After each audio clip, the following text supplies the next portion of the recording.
नमस्कार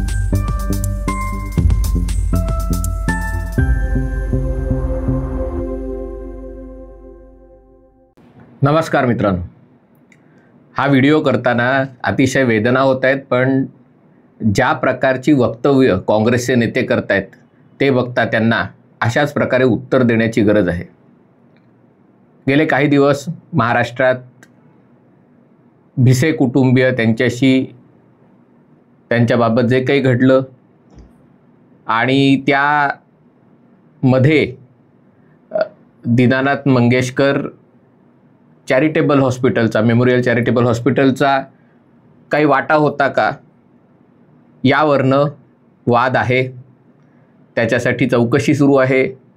त्याच्याकडे लोक आपल्या जातीनुसार, राजकीय विचारधारेनुसार किंवा अंतरात्म्याच्या आवाजानुसार त्याच्याबद्दल आपली मतं व्यक्त करत आहेत। लोकशाही व्यवस्थेत यातल्या अनेक गोष्टी खटकत असल्या तरी अशा प्रकारे मत व्यक्त करण्याचं अधिकार प्रत्येकाला या देशाच्या घटनेने दिलेला आहे।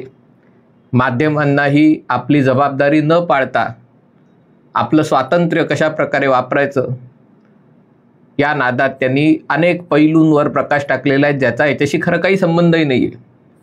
मग त्या खिलारे कुटुंबियांनी जमीन दिली, मग ती जमीन त्यांना परत पाहिजे वगैरे वगैरे, हे सगळं त्याच्याशी काही संबंध खरं तर या गोष्टीचा नाही आहे। पण आज काँग्रेसचे आमदार विजय वडेट्टीवार यांनी हद्द केली।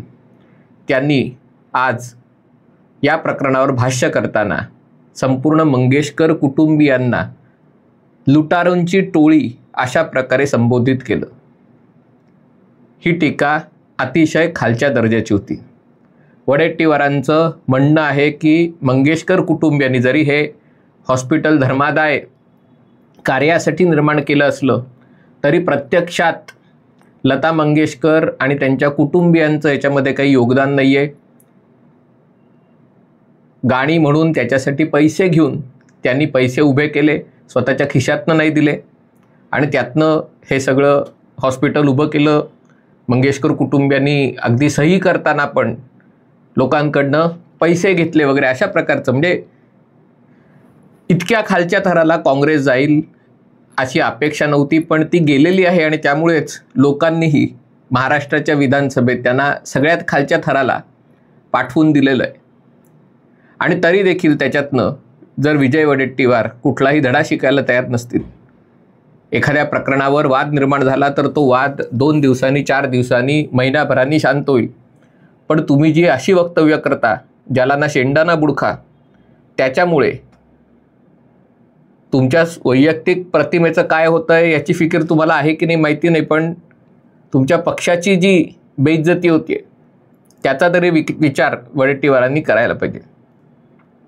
अशा प्रकारे जर मंगेशकर कुटुंबियांच्या वर चिखलफेक केली जात असेल, लता मंगेशकर यांनी अख्खं आयुष्य संगीतासाठी, सगळ्या कुटुंबियांनीच आपलं अख्खं आयुष्य संगीतासाठी समर्पित केलं। हजारो गाणी देशातल्या अनेक भाषांमध्ये गायली। याच वडेट्टीवारांचे एकेकाळचे नेते असलेले अजूनही असावेत बहुता पंडित जवाहरलाल नेहरू यांच्या डोळ्यातनं पाणी आलं। या सगळ्याचा उल्लेख मी करणार नाही, पण वडेट्टीवारांना कदाचित राहुल गांधींच्या दरबारात, विदूषकांच्या दरबारात आपली किंमत वाढवून घ्यायची असावी, कारण राहुल गांधींनी काँग्रेसला एक विचारधारेवर आधारित पक्ष बनवण्याचा प्रयत्न चालवलेला आहे आणि त्यांची जी विचारधारा आहे ती कोणाची कल्पना नाही, ती चीनची आहे का, स्वतःची त्यांची आहे का, कोणाची आहे, माओची आहे। पण त्याच्यात राष्ट्रीय स्वयंसेवक संघ, स्वातंत्र्यवीर सावरकर, हिंदुत्व याच्यावर टीका केली की कदाचित आपली किंमत त्या दरबारात वाढत असावी। आत्ताही काँग्रेसचं जे एक अधिवेशन झालं त्याच्यात राहुल गांधींचा रोख हा कशा प्रकारे भारतीय राष्ट्रीय काँग्रेस स्वातंत्र्य लढ्यात केवळ ब्रिटिशांविरुद्ध लढली नाही तर राष्ट्रीय स्वयंसेवक संघाविरुद्ध लढत होती। म्हणजे 150 वर्ष जुनी काँग्रेस आत्ता 100रीत असलेल्या संघाविरुद्धही लढत होती, कधी 25 ते 47 बहुतेक या कालावधीत। आणि त्यामुळे ही लढाई अजून संपलेली नाही आहे, म्हणजे ब्रिटिशांपासून स्वातंत्र्य मिळालेलं आहे पण संघापासून स्वातंत्र्य मिळालेलं नाही आहे वगैरे वगैरे असं काहीतरी। आणि त्यामुळे मंगेशकर कुटुंबियांची सावरकर भक्ती, मंगेशकर कुटुंबियांचा हिंदुत्वाच्या राजकारणाला असलेला पाठिंबा, अटलजींच्या काळात त्यांना मिळालेली राज्यसभेची खासदारकी, आणि ती काही राजकीय पक्षाचं काम करायला दिलेली नव्हती. काँग्रेसने अशा प्रकारे सचिन तेंडुलकर आणि इतरांना खासदारकी दिली होती. ती राष्ट्रपतींच्या कोट्यातनं ती खासदारकी होती.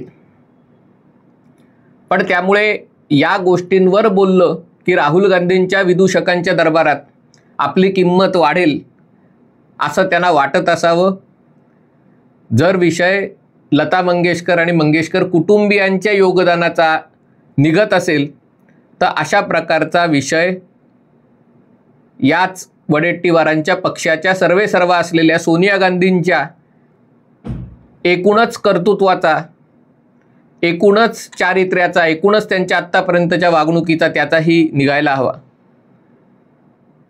कारण जर मंगेशकर कुटुंबियांवर देशासाठी काय योगदान दिलं, खिशातनं कधी पैसे काढले, मग सोनिया गांधींनी काय केलेलं आहे, राहुल गांधी काय करत आहेत, ज्या चॅरिटेबल ट्रस्टवर सोनिया गांधी आणि राहुल गांधी आहेत आणि ज्याला देशातल्या विदेशातल्या कॉर्पोरेट कंपन्यांकडनं एवढंच काय चीन सरकारकडनंही देणग्या मिळतात, त्याच्यावरच त्या काम करतात ना. का सोनिया गांधी माहेरनं पैसे आणतात, जी काही सामाजिक कामं करतात की नाही माहिती नाही, पण जर करत असावेत या ज्या राजीव गांधी चॅरिटेबल ट्रस्टच्या माध्यमातून, त्याच्यासाठी येणारे पैसेही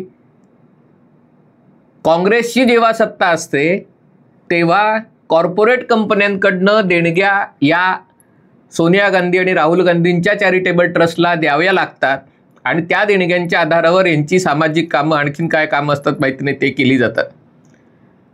आणि याच कर्तृत्वासाठी त्यांचं परदेशातनं देणग्या घेण्याचं लायसन्स रद्द करण्यात आलं होतं, कारण पारदर्शकतेचा अभाव होता. चीन सरकारकडनं पैसे घेतले होते, इतरांकडनंही अनेक, ज्याला डीप स्टेट आता म्हटलं जातं, तेव्हा कोणाला काही डीप स्टेट वगैरे काही माहीत नव्हतं, पण या सगळ्यांकडनं पैसे घेतल्या प्रकरणी आणि ती पारदर्शकता नसल्यामुळे ते लायसन रद्द करण्यात आलं होतं. मग अशा प्रकारचा जर विषय निघाला तर मग अगदी त्यांचा जो इतिहास आहे तिथपासून सगळा विषय निघेल. मग त्यांचं शिक्षण, त्या शिक्षणाबद्दल त्यांनी दिशाभूल करणारी माहिती, कारण त्या ऑपेअर म्हणून, म्हणजे लहान मुलांना सांभाळायला म्हणून आणि सांभाळता सांभाळता काहीतरी भाषेचं शिक्षण घ्यायला म्हणून त्या इंग्लंडला गेल्या होत्या, पण त्यांच्या भाटांनी त्यांना थेट ऑक्सफोर्ड आणि केम्ब्रिजची पदवी देऊन टाकली. राजीव गांधी त्यांना कसे काय भेटले होते याच्याबद्दलही अनेकांनी प्रश्न उपस्थित केलेले आहेत. डॉक्टर सुब्रमण्यम स्वामी यांनी तर त्याच्याबद्दल पुस्तक लिहिलेलं आहे. त्यांच्या दृष्टीने तर हा सगळाच एक नेपथ्य रचनेचा भाग होता. आणि बाय द वे सुब्रमण्यम स्वामी राजीव गांधींचे अतिशय जवळचे होते असे ते स्वतः दावा करतात, आणि राजीव गांधींनीही सुब्रमण्यम स्वामींना वेगवेगळी पदं दिली होती. म्हणजे असं नव्हतं की सुब्रमण्यम स्वामी राजीव गांधींच्या विरोधात आहेत, पण त्यांनी जे आरोप केलेले आहेत सोनिया गांधींच्या कुटुंबियांबद्दल, त्यांचे असलेले नाझी पक्षाशी असलेल्या संबंधांबद्दल, सोनिया गांधींचं नाव सोनिया आहे, जे ठेवलं गेलं तेही इटालियन नाव नाही आहे, ते मुख्यतः रशियन नाव आहे. आणि त्यामुळे हे अनेक आरोप त्यांच्याबाबत केले गेलेले आहेत. आणीबाणीच्या काळात त्यांचा वावर, आणीबाणी संपल्यानंतर जनता पार्टीचं सरकार आलं तेव्हा त्या इटालीच्या दूतावासात लपून बसल्या होत्या अटक होऊ नये म्हणून. भारताचं नागरिकत्व त्यांनी कितीतरी वर्ष घेतलं नव्हतं, असेही आरोप केले जातात की थेट पंतप्रधानांच्या निवासस्थानातनं त्यांनी काहीतरी विमा, प्रत्येकाला आपल्या उपजीविकेचं साधन काहीतरी असण्याचा अधिकार आहे, पंतप्रधानांच्या सुनेलाही तो अधिकार आहे, पण त्याच्यासाठी पंतप्रधान निवासस्थानाचा पत्ता देऊन तिथून विमा एजंट, LIC एजंटचा अशा प्रकारचा व्यवसाय केल्याचाही आरोप. आणि तो व्यवसाय कोण, त्याला विमा काढणार आणि काय करणार हे मी सांगायची गरज नाही. अतिरेकी मारले जातात तेव्हा ढसाढसा रडणाऱ्या सोनिया गांधी, जे काही त्यांच्या त्यागाची जी काहीतरी कहाणी रचण्यात आली 2004 साली, त्याच्याही बाबतीत असा आरोप केला जातो की तिथे काहीतरी नागरिकत्वाची गडबड होती, जुना पासपोर्ट रद्द केला नव्हता, आणि भारतात 2 पासपोर्ट असू शकत नाही, पण अर्थात एखाद्या माणसाने दुसऱ्या देशाचा पासपोर्ट रद्दच केला नाही तर भारत सरकारला त्याच्याबाबत काही कळत नाही.